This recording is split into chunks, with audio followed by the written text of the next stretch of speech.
Okay, dire na ta. Diretso na tagisgot ani mayong buntag sa mga taga Barangay Quiagot, Digos City, Davao del Sur. Kumusta ba ang dagan sa eleksyon sa Quiagot? Last election, daog ang kagas diya sa Quiagot, no? Daog, no? Quiagot. Wala gyud na papilde ni Kapitan Ruel Hernan ang mga kagas diya sa Barangay Quiagot. Suito Montana, Cabalo, Montana. Sa di pa nako sugdan ang atong text line mga igala bag-o na to paminawon ang atong paggisa ni Kapitan Hernan sa Barangay Quiagot. Ihatag sa na to ang atong text line kung diin pwede mo makatext 0948-900-0037. Good morning day sa mga kagaskers. Kaysa man ni kaysa may mas naswito, mas nakaila ni Kapitan Ruel Hernan sa Barangay Quiagot.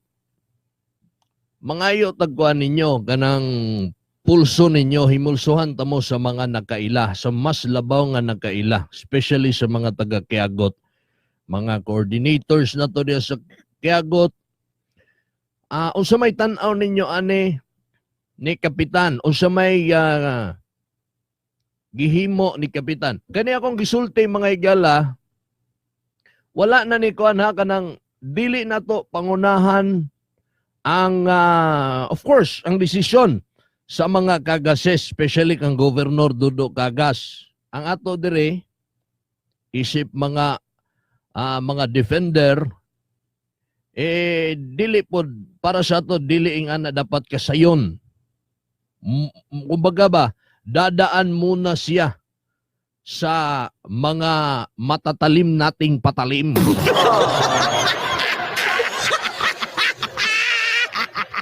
Pero wala tanang muna din ha kung unsay desisyon sa taas, isip mga supporters kanunay mo suporta. But as what I have said, dadaan muna siya sa mga patalim ng ating patalim. Tama ba? Tama ba to? Kaysa akong post lang daan din niyo. Kung tanaw na.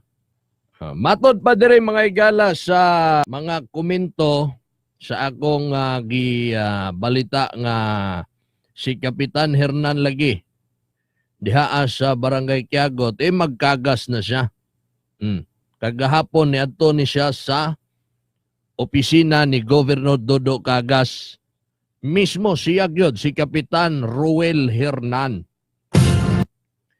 Naay mga komento ang atong mga kaigsuonan din like Angelo Estrella, matod pa niya, magkagas na sila kay hapit na pod ang eleksyon sa barangay.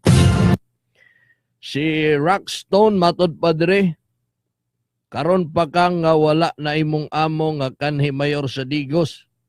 Alangan alaw naman kay kapadulngan, mao nga tumbling dayon og pinakurat for short, balimbing uto-uto kang kapitan na gikan ni Plaridel. Si Attorney Manalo matod pa din ni katawanan manioy ha ha ha. Yan murag taas-taas ni hugot kayo si Death Itel. Maunay nakapait kung kailangan nila Gov Dudo Cagas ang ilang suporta, dili gyud mo uban sa kausa sa mga kagas. Daoton pagyod. Tas kung nakapabor ng mga kagas, diha na sila mo decide nga magkagas na. Kadaghanan gyud sa ilaha ba ambot nganong modikit magyud sila sa mga sa kaatbang sa mga kagas, bisag kabalo sila wala gyud kaayuhan nga matagamtaman ang mga katawhan nianang mga kaatbang sa politiko sa mga kagas. Taas yun mong mensahe Sorry gyud naka-comment ko sama ni ini tungod maluoy ko sa mga kandidato nato nga matinud-anon sa pagpanerbisyo, dili mamalit og boto panahon sa eleksyon. Isalikway noon sa pipila ka mga barangay officials, bato-bato sa langit ha. Ang wala maigo bawal mag-comment. Mao kini among buotan nga gobernador, dili kabalo mo dumot. Agbayan pa. Agbayan pa. Matod pa ni Delia Gabot dire. Anak man gyud ning politics na ay mo daog na ay mapildi. There's a time for everything. So let us all thank our Lord God Almighty. It is now the first of Governor Dodo Cagas and Mayor Joseph Cagas. Mao mag life must go on na ta. Katong Antay Cagas kaniadto okay na nga magkahiusa. Nakita karon kalimtan na kulor sa politika. Let us all move on and join hand in hand for the improvement of our province. We love Davao del Sur. Kaya ang atong gobernador walay bisyo. Puro pagpanerbisyo, project-oriented. Si Shakira Bandayanon, kasad ani oy katong lasdagan ni Bautista, kani pagyod niya kapitan, naghatag sa ila balay og tag 1,500.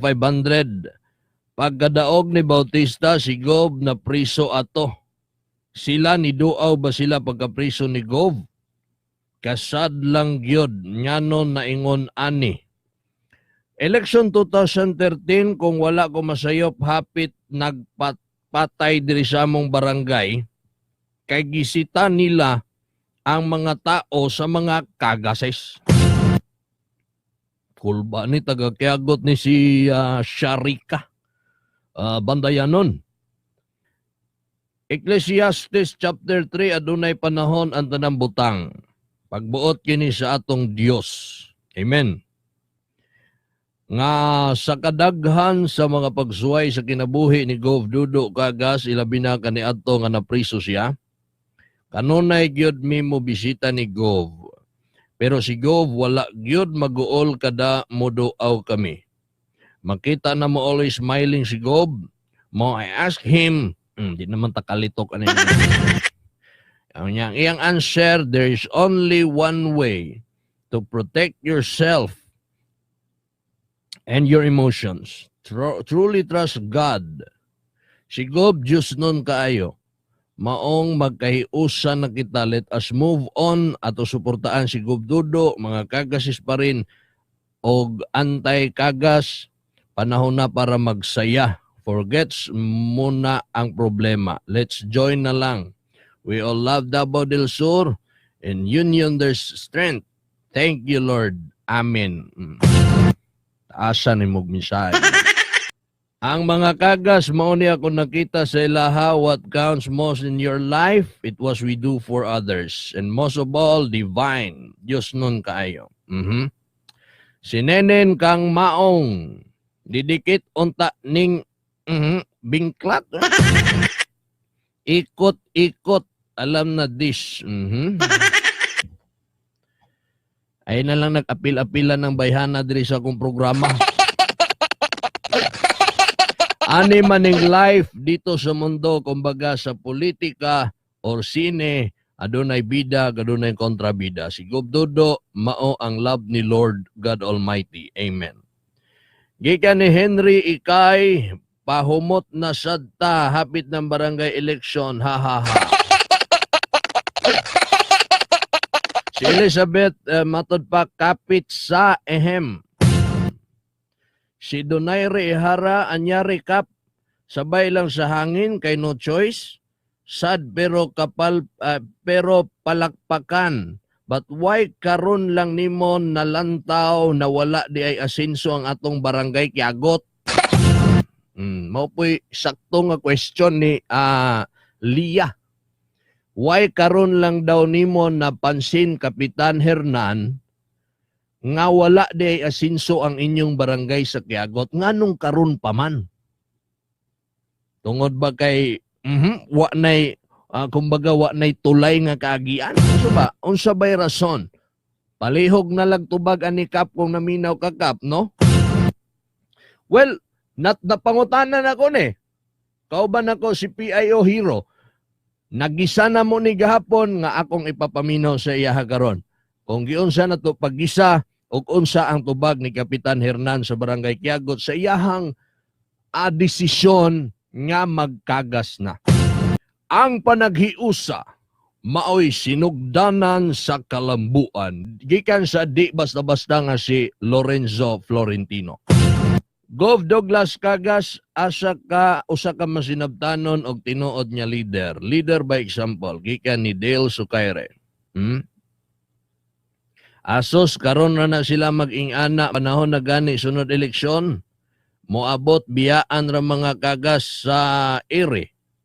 Kung sa bagay, bisan biyaan pa mga Cagas sa mga barangay officials, naamantang mga hulmigas, hugpong gani, kaya ra kaayo makapadaog sa mga Cagas, mga solid hulmigas supporters. Hihihi. Okay raman unta, dili na sila mubiya next election. Sabay na sila sa Team Cagas. So, kana lang po'y nindot diha. Kana lang po'y the best. Kung mobalhin, sigurado dili kay inig mubalhin karon pag-abot sa eleksyon mudagan na po abante magyud ang mahimong kalaban ani sa politika sa mga Cagas diri sa Davao del Sur o nya mobalik na pud sila didto sa abante. Di ba? Di mo maulaw ana.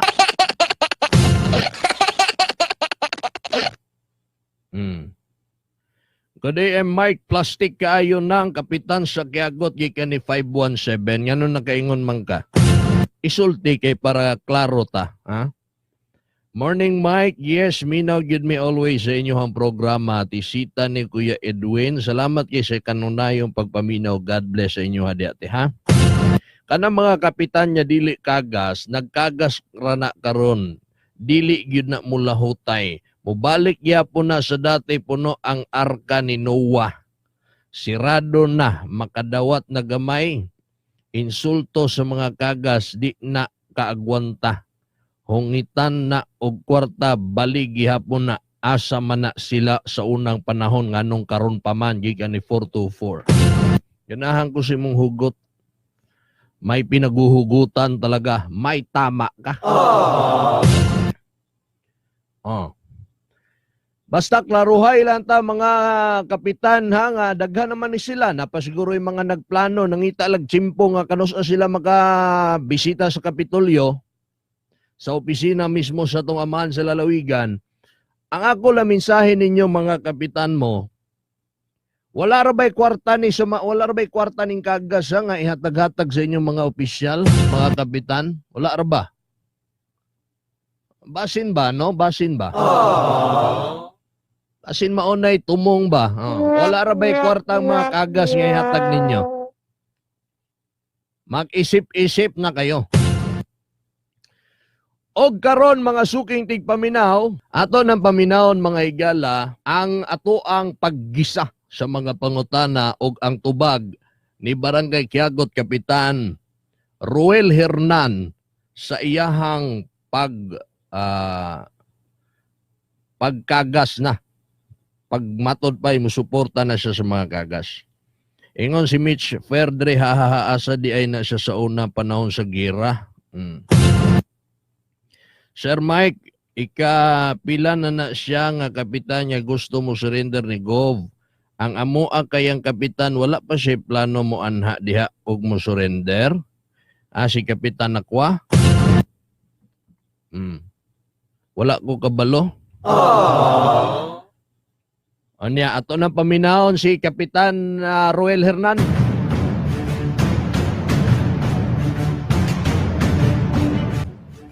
Taga Quiagot man ko, UL ko sir. Unsa may imuhang ikasulti ani. Pwede ka mo tawag, dili lang na to hinganlan. Ako pangutana, unsa may ikasulti nimo ani nga magkagas na si Kapitan Hernan sa Quiagot. Ug unsa may gihimo ni Kapitan Hernan ni atong eleksyon diha sa Barangay Quiagot. Doon na ba siya gihimo nga maayo sa mga Cagas, maayo o dili maayo sa mga Cagas ito eleksyon? Ato ning kuano ni. Ato ning isgutan. Di man ta musultig makatarunganon o dili kay ang desisyon naa sa ato ang pinalangga nga gobernador. Ang iyang desisyon maoy atong sundon. Ang ato lang din hisgot isip mga Diba? Mga defender, mga supporters. Kung makapasar ba sa ato ning mga ordinaryo? Okay? Ready ha? Okay, kuan ba ni? Klaro ba ni? Ready ha? Kapitan Hernan sa Barangay Quiago, magkagas na. Take it away. Sa barangay. Okay. Mayong adlaw sa tanan, ako si Kapitan Ruel Hernan sa Kapitan sa Barangay Quiago, Dicos City. Kap, unsa may atuang katuyuan sa pag-anhi karon sa buhatan ni Governor Dudong Cagas? Yan ko diri sa gusto kong makikamigo ni ko. Barkada-barkada para natay bagong kwanda, bagong higala nga leader sa ato ang gobyerno. Anda willing pug ko na motekot sa PDP laban. Ningon ka Kap nga bagong higala sa dugay panahon nga nahimong gobernador sa Governor Cagas, wa pa mo nagka-abiguhay ni Governor Cagas? Sa katinuran lang, sukad wala pagid ko naka-taap din sa Kapitulyo nga si Governor Cagas ang gobyerno. Okay, ingon na ang ginagong prinsipyo, asa ko, tuwara yung pug ko. Karoon ng unang higayon nga nakasaka ko din siya ang gobernador. So, Dapat naka-desisyon ka nga gusto ka magipag-igala ni Governor Cagas sa kadugay sa panahon. Karoon ka naka-desisyon. Kali gusto po tag ka ng klaro nga prangka nga pagkastura nga gusto tag dugang nga kalambuan sa itong barangay nga wala man na hatag sa kanhing mga administrasyon, at least basin mahatag ni gobyerno tungod kay kanang mga programa diha dili man na para lang sa ako ang sarili kundi para na sa katawhan sa Barangay Quiago diin nibuto usab nila. Pila nakakatermino Kap nga nahimong kapitan sa Barangay Quiago? From 2010 till karon hangtod karon.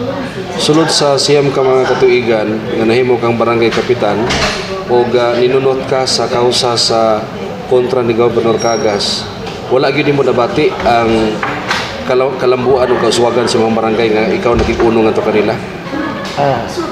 Na may nasugdan pero nakita na ko nga dili pa gyud ingon nga nakita na ko ba nga murag si Governor Cagas lang ang makahatag og katumanan sa mga proyekto nga dapat o para diha sa ako ang barangay. Diin na mo gikinahanglan sa katawhan sa Barangay Quiago. Unsa man yung mga proyekto Kap ang ginamini mo nga kalambuan mawala na hatag sa kanhi administrasyon mas tanaw nimo mahatag dito? Daghan kayo ang dapat sama sa provincial do dapat masiminto na unta na sa dugay nga panahon. Dili pwede mahimo ang kanang babag. Kung ako'y kapitan diha, dili gihapon na materialize. So, muna nga apil na ni sa mong pagpaningkamot para mausab ang dagway sa Barangay Quiago. Laktod nga pagkasulti, karon mga panahon na kumbinsido ka nga si Dodo ra Cagas ra gyud ang Kumbinsido ko nga si gobernador lang ang makapahuman sa mga proyekto diha sugad masugad wala pa na hatag sa ubang mga politisyan. Dako ang pagtuon ako nga si gobernador lang ang makahimo niya. Kap dugay na ka naka-desisyon ani Kap imong giplanuhan or kalit-kalit lang nimong plano? Kuwan siya. Ang desisyon ako niya itong human sa local national election. Muna ang pag-desisyon nako itong pinang. Kinsa nang tabang nimo niini nga desisyon Kap? Nga pamilya, mga higala, kinsa? Unang-una, nami grupos mga punong barangay. Pinakauban ako si Kapitan Balasbas, Ayan Escobarte, si Kapitan English, Kapitan Gaga. Kami ang kanunay magsige istorya ng mga kapitan. So, isa sila nga, mismo si Kapitan Balasbas, siya mismo ang nagkumbinsin ako, apil na sila si Kagawad, former Kagawad Elizabeth Chalong, doon na ba yung grand design ni ini nga gilatid ninyo among di barangay captains nga amigo mo kang Governor Cagas kaya wala na may kapaingnan? Dili ingon nga wala na kapainan. Ang klaro dia siya ang gobernador karon. So nakita nako nga siya gihapon ang gobernador hangtod human ang iyang termino. Sumala na sa kuang mga obserbasyon sa kinatibuk-ang dagan sa pamolitika dinhi sa Davao del Sur. Tungod kay maayo ang iyang pagpadagan sa iyang liderato ang pagdala sa probinsya sa Davao del Sur. So this is a political judgment on your part nga niining panahon na karon modangot ta kang Governor Cagas. Sa politika, tinood na, political judgment na. Pero ang unang-unang gitanaw na ko diha ang kalambuan sa barangay. Mura gina kay para kana sa katawhan mo. Kana mao mga proyekto nga gikinahanglan alam nila. Problema mi diha patubig. Among barangay sa ida na problema patubig kisay mahatag ana. Dili na namo kaya. Ibaw ko kisay makakaya na ang provincial government. Pero sa unang panahon imuha nang nadangop nga to sa mayor sa Dakbayan Digos. Ang unang proyekto diha siguro dili lang priority nila. Uban mga proyekto diha ato na napadanga pero dili man siguro nila priority. Nalang siguro sila prioridad nga ubang mga kuan. In fairness po sila, nalang siguro sila giuna nga mga Laing priority. laing prioridad ubang barangay baka ana. Baga dili lang siguro prioridad nga ato ang barangay. Pero naman po sila tama. Kap kung makahuran na gid ka kap, imo na nimong kauban si Governor Cagas o mga Cagas administration di maabot ang eleksyon o sa budagan balik ang abante. Unsa may imong pananaplano nimo? Actually- Magpilin ka or mobalik na po ka dito? Tuloy, ang tinood na sa kami-kami lang sulod mismo sa pangulitika sa Digos sa na mga komedya ganong dili kadaog sila si Mayor Peña Subra nga kiagot gani mga usay questionan ng imong kredibilidad ba usay gani mahiubos na lang ka kay anong naapay may ingonana instead nga tabangan ka pagkapinan pa ang mga ingonana mga komedya ba balo ka politika di basta-basta sad komedyahan si politika guna nagutay kandidato nga gibaligya. Pero totoo lang si gobernador tao ko niya niadtong panahon pa sa dihang nidagan siya gobernador nga kontra Milianos. Kaduha gyud mi na way swerte atong panahon na nagkataon lang nga naadto kog Manila then pagbalik na ko diri siya na ang gobernador niya tagandagan ko kagawad tsambahan niya tingalan lang gani ko nung nahimo kong kapitan siguro buot po siya na sa kitasan. So di pa ka-desisyon karon kap nya kung panalitan abante na po budagan bukat bang ni Governor Cagas kung asa ka mo suporta 100% suportado maski pagkaroon ng eleksyon suportado na mo ang grupo ni Cagas. Dugay na akong proud sa leadership style ni Gobernador. Sa iyahang prinsipyo niya na magdumala sa iyahang sa panggobyerno dinhi sa probinsya sa Davao del Sur. Usa na sa mga iganahan ako niya. So far, siyempre, iyang pagka-project oriented.